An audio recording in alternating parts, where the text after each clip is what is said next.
السلام عليكم ورحمة الله وبركاته. ازيك يا ولاد؟ عاملين ايه؟ يا رب تكونوا بخير وتكونوا امتحنتوا زيي وخلصتوا. يا رب تكونوا امتحنتوا الميد ترم وخلصتوا.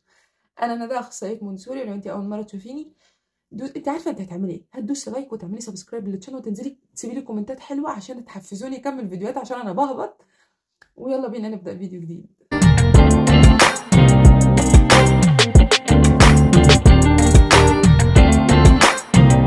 يا ظهري الواحد ماشي بالفولترين والله يا ولاد. المهم، في فيديو بقى كنت عايزه اعمله، هموت بقى واعمله لكم. وايه هو؟ ازاي اجيب افكار للوسائل اللي بتجيلي في الكليه من الدكاتره. تيجي تبص تلاقي فيه الدكتور سبحان الله كده عايز فكره من السما، ما حصلتش ولا حصلت ولا جت على برنامج ولا بتاع. فازاي احنا اصلا نجيب افكار ونتعلم منها؟ او ازاي ما يطلب مني وسيله ايا كانت نوع الوسيله، حركيه، لغويه، بص يعني ايا كانت نوع معرفيه، رياضه، ماس، لغه، انجليش، ملهاش حركيه، فنون، ايا كانت نوع الوسيله، اجيبها منين واطور فيها ازاي؟ اولا عشان اجيب الوسيله في 4 طرق عشان اجيب بيهم الوسيله التعليميه، او عشان اجيب بيهم افكار للوسيله. ايه هي؟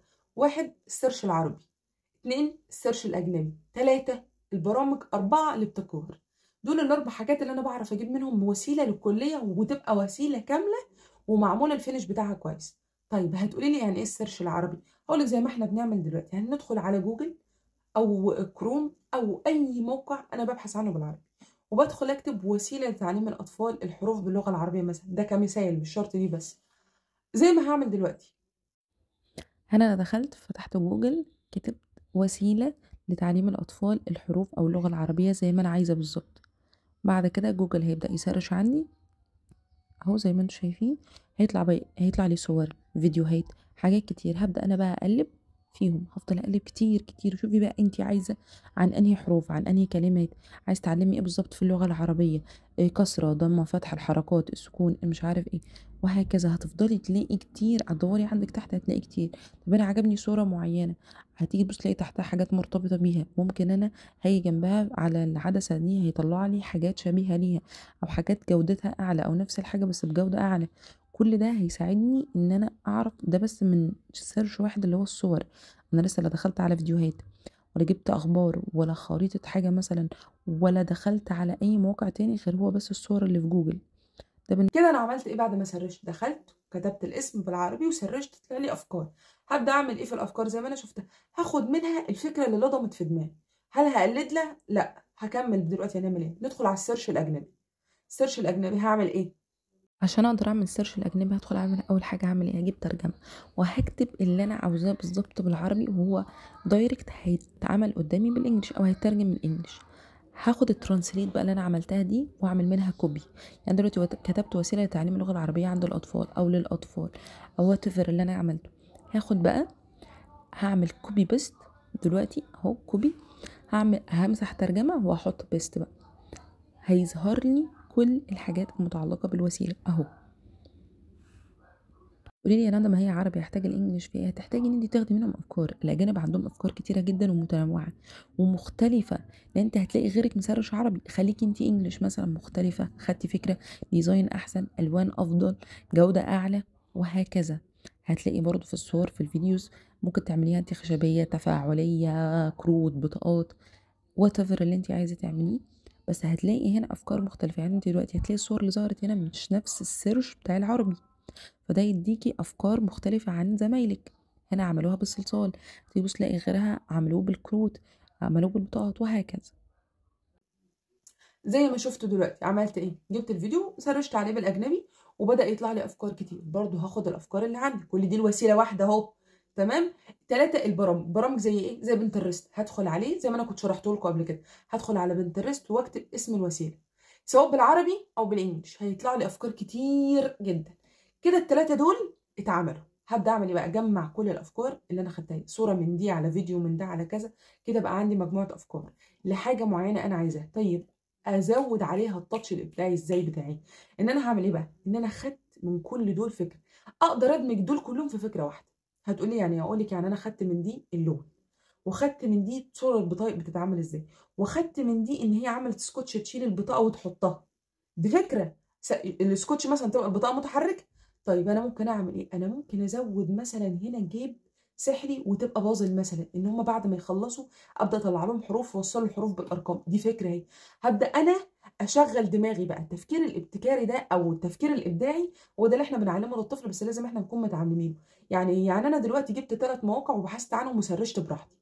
هاجي بقى دوري انا كحد عنده دماغ وبيفهم، اهم حاجه عنده دماغ وايه وبيفهم. حد عنده دماغ وبيفهم هيبدا يعمل ايه بقى؟ يحط التاتش بتاعه. يعني ما تبقاش كوبي بيست. حتى لو انت مش مطلوب منك تحط التاتش بتاعك، حط التاتش بتاعك بره، حريتك ورايك ولازم تحطه. يعني فكر، شغل دماغك، شغلي دماغك. هبدا اعمل ايه؟ لا انا ما هحط دي هنا، هحط دي هنا. اي نعم ما تفكريش بغباء، بس خليكي بنت بتفهمي. واهم من الشغل تظبيط الشغل. هتقولي يعني ايه؟ هقول لك يعني لما تيجي تعملي وسيله خلي فينش الوسيله حلو. يعني ما يبقاش الخياطه فكه، ما يبقاش الالوان مبهوقه، ما يبقاش الوسيله تبقى خشب وجايه احط ايدي عليها شالت وش ايدي كلته. ما تبقاش الوسيله بلاستيك واجي ابص الاقي منظرها غير لائق بالمره وما تديش لطفل. ما تبقاش الوسيله فيها ان الطفل ما ينفعش مثلا يتحرك فيها بحريه. يعني انا اجي امسك الوسيله اجي ابص الاقيها فكت من بعضها. يا لهوي اسود. اقول لك ايه؟ ما تعصبونيش. او انا بتعصب لوحدي، بس ما تعصبونيش برضه. خلي لما تيجي تعملي وسيله، الوسيله يبقى الفينش بتاعها حلو. الطفل يمسكها وسيله تعليميه محترمه، يمسكها عملها فكها ركبها. انا اعمل اطفال ما تسيبش حاجه في حالها، بس الوسيله انا قدمتها للطفل محترم. ما تقوليش انا قدمتها له هو اللي بوظها. ماشي، بس ما تقوليش ان انت لضمها بخيط وابره واجي ابص مجرد ما الواد يمسكها اجي ابص الاقي القماش في حته والفايبر في حته. ده لو الوسيله قماش او كتاب تفاعلي مثلا، اجي ابص الاقي كتاب فك خياطه، اجي ابص الاقي الصفح بتاعته بتفكى من بعضها مجرد ما الطفل يمسكها. طيب هو ذنبه ايه في اللي احنا فيه ده؟ هو ده اهم حاجه اما اجي اجيب الوسيله واما اجي اطبقها. تاني حاجه اهم من تظبيط الشغل، اهم من الشغل تظبيط الشغل. تاني حاجه في تظبيط الشغل انه لازم اكون فاهمه انا بعمل ايه. ما بقاش عامله شبه الحمار.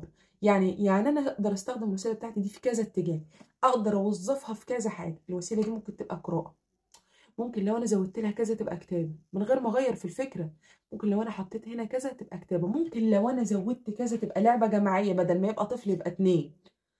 فركزي معايا، بدل ما يبقى طفل يبقى 2، بدل ما يبقوا 2 يبقوا 4 ويبقوا تنافس قصاد بعض، بدل ما يبقى طفل بيتعلم فيها لوحده لا ممكن زميله يعلمها له. انت فاهمه؟ هو ده التفكير الابداعي بتاعي. انت وشطارتك بقى، انت بصي واللي انت عايزاه، انت ودماغك مكان ما دماغك توديك. بس لازم تبقي فاهمه انت بتعملي ايه، عشان لما الدكتوره تيجي تقول لك طب لو احنا عايزين نعملها كذا، ما توقفيش انت بقى كده اللي هو انا ما اعرفش وتقومي بص لا. ما ما اعرف. لو ما تعرفيش ما تتابعينيش، معروف. ما تعرفيش ما تتابعينيش. مش حاجه اسمها كده. في حاجه اسمها ان انا اتصرف واعرف ارد عليها.